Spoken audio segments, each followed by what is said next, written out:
Guys, welcome back. This is Gambler. We're going to be going over factions. Some of you brand new guys, you have no idea what the factions are. This is going to be a small intro, and then following this, hopefully, I'm at least going to go over the build that I've played for a very long time, which is Zayok, raiding, military, building savings, all that good stuff. Let's click on this so it doesn't look like crap. So factions, if you go up top, we have our policies, and then you have the 6 factions. Okay, if you're brand new, you can acclimate yourself. 3 of them are behind a paywall. You can access and buy these from the store to support the game. And then the other 3, we will go over first. So Frontier Legion, your Atlas, and Taren. You're industrial minded. Look down here, okay? I'm going to actually move. How about we do this? I'm going to move, not this. We're going to move my face out of here. Okay, maybe we'll put it right here for now, okay?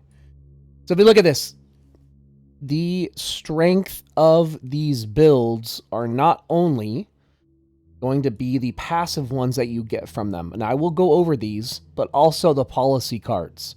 Wild card can be any card. It can be the purple wild cards, or it can be like Taren. You can use this slot for a 3rd industrial card, a 2nd military card, or a 2nd domain card. So we will go over this. Maybe I will start with Taren. So Taren is a more industrial focused build. You guys are going to be getting additional augments from this. You're going to be able to get cost saving from outposts. If you guys don't know what augments are, every single outpost in the game gets a buff from augmenting. Unfortunately, every single player in the game has access to augments. Terrans have access to more. So I believe right when the server starts, when you swap to Taren, you should automatically get the ability to have 3 augments unlocked automatically. When the server starts, this is how it was when I was playing Gravity 3, you don't get an automatic augment. You have to wait the 4 or 6 hours as a non-Terran player to get your augment unlocked. So there is some of a cost to your mining facility early on as a non-Terran player. So looking at this, once again, all the outposts you can augment for buffs, buffing your mining colonies, putting stealth on your HSAs, putting stealth on your capital ship assemblies, all that good stuff. The strength of this build, especially early game, is the cost reduction or savings to outposts. Missile batteries, trading ports, your capital ship assemblies, your heavy ship assemblies, your mining colonies, all of those are cut in half. So instead of it costing 9,000 crystal, it's going to cost 4,500 crystal, upgrading your first mining colony. So you really can, if you are sticking with Taren, you might even be able to go mining colony on your first station that you send out because of how much cost savings you're going to get. And then unlocking that, building and unlocking your tasks from your first mining facilities, from your first trading ports, and your first mining colony and mining facilities, you are going to get a little bit of those resources back from your task rewards, and you're getting the cost savings. So the strength of this is more of an industrial focused build and allowing you a more easier time getting your builds off and running with your outposts by the savings costs. And then another thing that they get is the passive streaming. Every single station can stream to each other. So like, let's say your starter, you want to send out, you don't self-destruct your first station. You want to stream from it. This Taren automatically allows you to stream 100 of each resource, which is nice. But this is nothing too special. There's not much strength here. It does help, but it's not that strong. And like I said, maybe after this video, I will go over the policy cards, we're not going to go after the policy cards, but we're going to go over each faction. And so you can see, if you guys want to watch that other video that go over the policy cards, we will do that. But like I said, the strength of this build is you get access to possibly the 3 industrial slots. And then you guys can see this is a more of an industrial focused faction. Atlas is going to be more of a utility build. So let's look at Law and Order. Mission requirements are lowered by 50%. That's actually really nice. This makes this build more viable, in my opinion, going Atlas first with so Law and Order is really nice. Mission requirements down allows you to get into level 3, level 4, level 5 missions way faster than everybody else if you're stacking all your buffs. This really, really nice. You guys don't understand how nice that is. Okay, and then optimized bureaucracy. So resource cost for organizations. This is what makes this build amazing to go early on. When you start unlocking orgs, transgalactics, Helios, Ataka, you are going to go Prospect Inc. or RNG or New Horizons. You're saving 30% time and 30% resources on each one of those organizations, which is amazing. So this build, like I said, just like Taren, is more of an industrial focused build. And the reason why I did not go over like the strength of fighting with Taren is because you can fight with any faction in this game. You can go frigates, you can go carriers, you can go bombers, you can go all that stuff. But the utility of these builds is solely focused on, what these these 2 passive buffs that they get, and also the policy cards. So like I said, so Atlas strength, you have access to 3 domain slots. You could easily run 3 domain, buffing your doing some kind of recon build with this, doing some kind of a scout build with this, doing some kind of stealth build with this. And the main focus of Atlas, if you guys looked at my Alliance comp video, is these guys can get the 1,000-point probes. So scan probes last 24 hours longer. Scan probes get one more radius. And then you can see right here, base scan strength. You see this unique ship buff that they get. They're getting 0.25% more base scan strength. This is where that buff is coming from by dropping 1,000-point probes. So when you get 800 of these, they're getting 800 scan strength, and then they're getting another 200 from other things, from either buildings or from policy cards. Now passively, when you drop your probes, that's Atlas, they can drop 1,000-point strength probes. This is where that's coming from, is their unique ship. Taren just gets a buff to their cargo and industrials and their speed. Okay, so that was kind of the utility behind Atlas. Scout focused, recon focused, dropping probes, vision focused build. Okay, definitely need one of these per alliance. So now we go into Frontier Legion. This build is your free-to-play kind of military build. This is focused around, you get 1 station clam strength, which doesn't really mean anything. I don't think anybody's ever going to go into a server focused on trying to go into a claim war, unless they're doing some kind of troll build, in my opinion. You never think about Frontier Legion. But Frontier Legion is your free-to-play. You get your possibly 3 military slots. You got 2 here and your 3rd as a wild card. And then, if you can see this, their private army, they get cost. They get less time to produce corvettes, patrols, and their fleet experience gain is increased by 30%, which is actually really, really relevant. If you go down and you go into your ship queue, you can see, by hovering over your different ships that you have access to, if you look at this, frigates gain 50 HP and 20 firepower when they gain a level. So each level, so these can go up to level 4 when you cap out your fleets. Really buff your ships.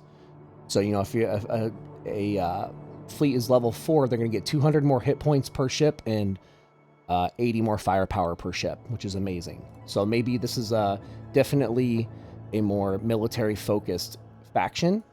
So we can go back into factions and look at Frontier Legions. Once again, their strength is they can run 3 military policy cards, potentially with the wild card slot.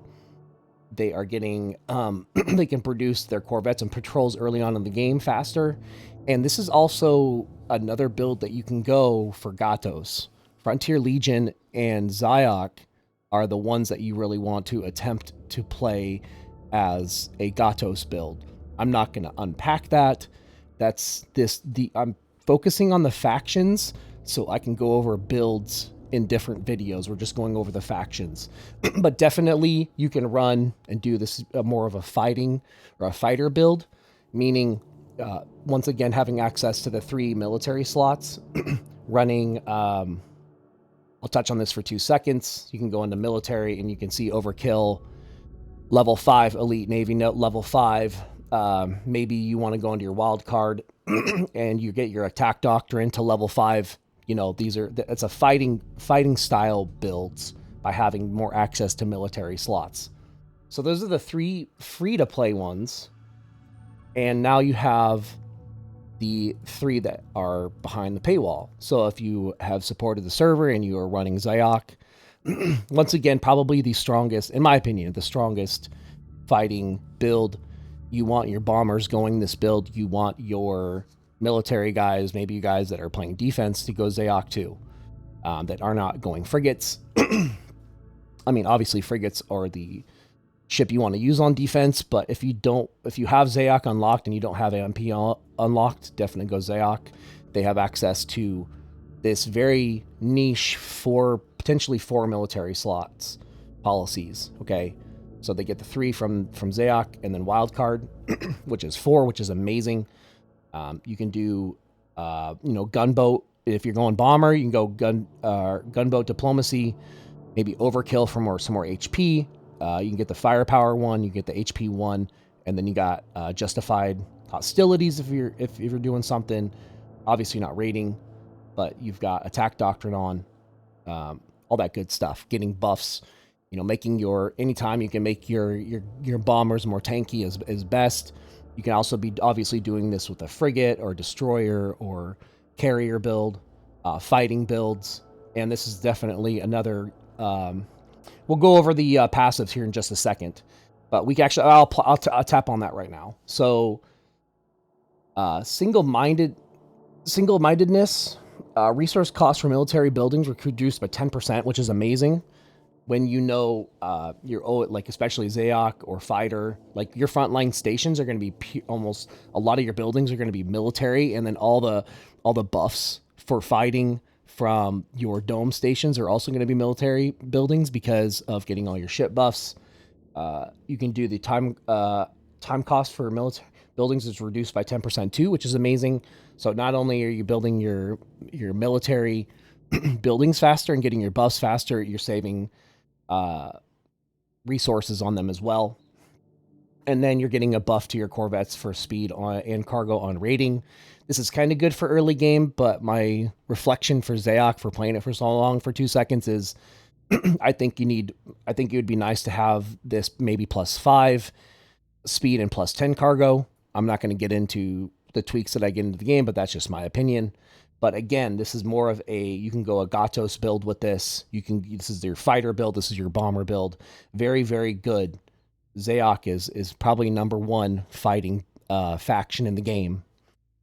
Tian Chao. So I've never played Tian Chao. I don't own it, but this is going to be a more utility spy focused build. So you get this really interesting interaction when somebody attempts to spy you, and if they roll a 1 through 5, somebody tries to attempt to spy a Tian Chao player, and they roll a 1 through 5, they automatically fail that spy attempt, and then Tian player gets copies of all the spy reports, the last five 5 spy reports that person that attempted to spy them, they get a copy of all those, and they can see what you're trying to do, who you're spying. You know, it might give away ops, all that good stuff. So espionage is really good with these guys. And then you have, so when you attempt to spy with Tian Chao, you can see what cards are on fleets, what cards are on stations, what their build queues are, you know, what kind of cards they're running. Like you can see, like maybe they're running Moomy from a station. You know if they're running Moomy, they're going to be fighting out of that location.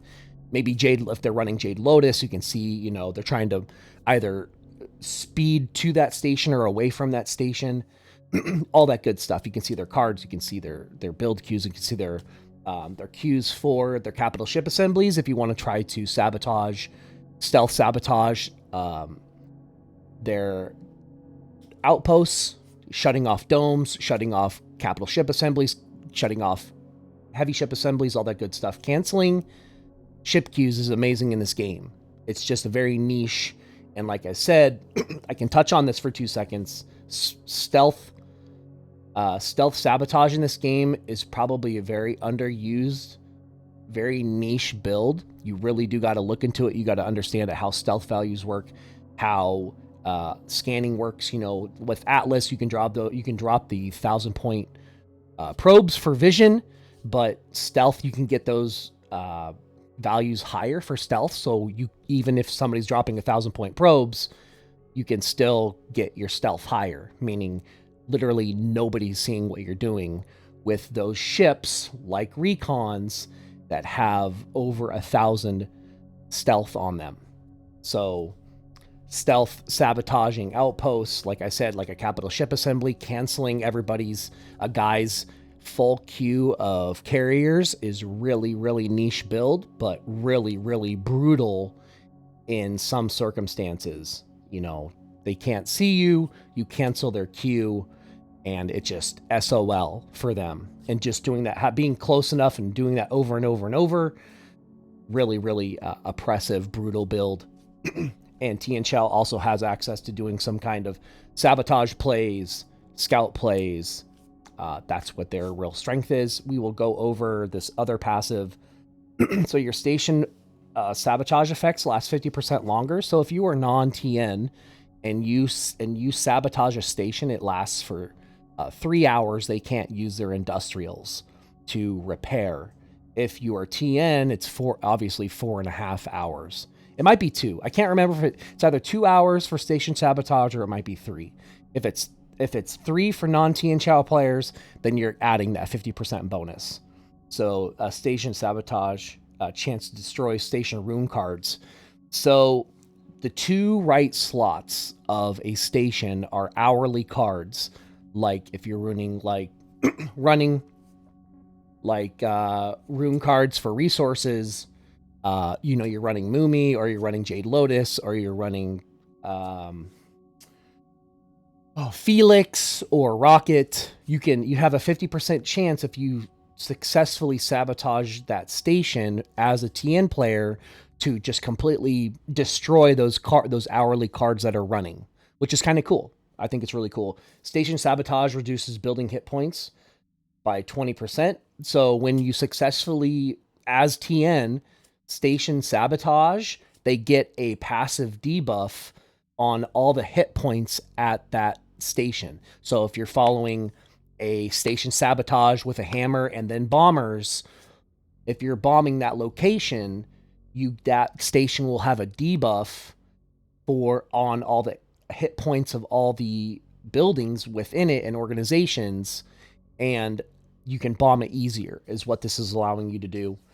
Firepower for units on NPC stations while affected by your save shop reduced by 20%. So this is talking about NPCs. When you're clearing NPCs, if you do a station sabotage right before it, and then you hit it with a hammer and clear it, they're getting a 20% decrease on their firepower, which is amazing. This is just a very utility, amazing build. Keeping, you know, if you are, once again, doing stealth stuff, doing sabotage stuff with TN is really, really good. And last but not least, the strongest and most powerful, in my opinion, faction in the game, MPL. So they get possibly 4 industrial card slots in the game. And the strength from this faction is they get 15% bonus on all of their stations to any resources that they're generating. So metal, gas, crystal production in each station is increased by 15%. Like, that's total. So you're running pyro, you're getting your economy off and running. These guys get a 15% bonus. So they get a free pyro card on all their stations. It's really, you're not going to struggle if you know what you're doing early game with MPL. Not only do they get that, but their freighters have 50% more cargo space, which is amazing, moving more resources around. And then they get one more range on their trading ports. So they're able to stream more resources around. Trading ports affect not only they gather resources, but they whatever you're gathering, they double the amount of that resource that they can stream to a different location. So you have 2 or 3 stations in one area, you can send out a station really, really far away. They can, if you have trading ports, they can stream a ton of resources and just get those locations off and running faster. You can move resources faster with these guys. Really, I mean, this is like your fob builders, your fob financers, your alliance station financers is this MPL build.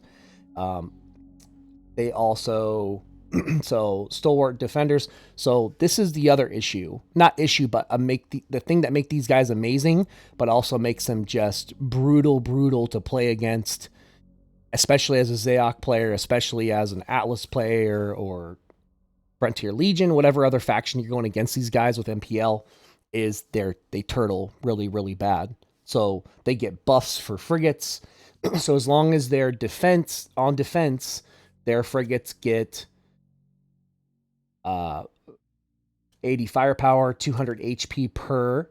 So this is like having a level. They automatically get passively already level 4 fleets for frigates, and then now they get even more buff and speed with their frigates. So this is more of like a industrial focused build, building frigates, getting a bunch of heavy ship assemblies up, and turtling if you are only can play a few times a day, but you really do. You enjoy the game. You want to play the game. You don't have a lot of time to play the game. You just want to park your fleet somewhere. You build frigates here, you build your carriers, and then you just park them somewhere, like on the alliance station or on the front line somewhere where you're turtling as an alliance, or you are you're just chilling at people's capitals, trying to counter Gato's play. Whatever you're doing, this is a really defensive-minded turtle build. So once again, we kind of went over. So we got 2 Taren, MPL, more of a industrial-focused factions. Tian, Atlas, more utility, sabotage-focused builds. Atlas with probes, Tian Chao with spy play and station sabotaging, and espionage, and putting on debuffs on stations. And then Zayok and Frontier Legion are your fighters. 3 to 4 military slots. Wild card slot, once again, can be any card. And then they get buffs. Like, you can either go Frontier Legion or Zayok for Gato's play. I've seen both ran. They're both really good.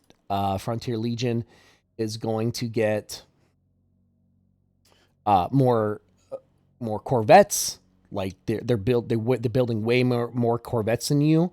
But Zayok is getting the buff of more speed on raiding, so they're getting +2 more speed than Frontier Legion, and then they are also getting their military buildings up faster and at less resources.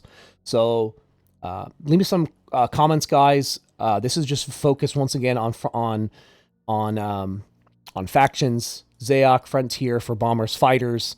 Atlas for dropping probes. TN spies. Taren, MPL for parking somewhere. Maybe you can't play all that much, but you still want to play. You want to have a really good economy, and you want to park your frigates and carriers somewhere and support the front line. You can do that. Taren for a little bit more utility. You can help with augments. you get the cargo and the speed for doing more industrial focus. Maybe you're doing flares with these guys. And then you're just getting Taren, more of a utility industrial kind of help a new player out focused faction. So hopefully you enjoyed that, guys. I know I didn't go over policy cards, but that will be on a different video. And then I will peel back more of the individual factions and builds in this game. And at some point I will post those. So, all right, guys, peace out. This was Gambler. Later, guys. Bye.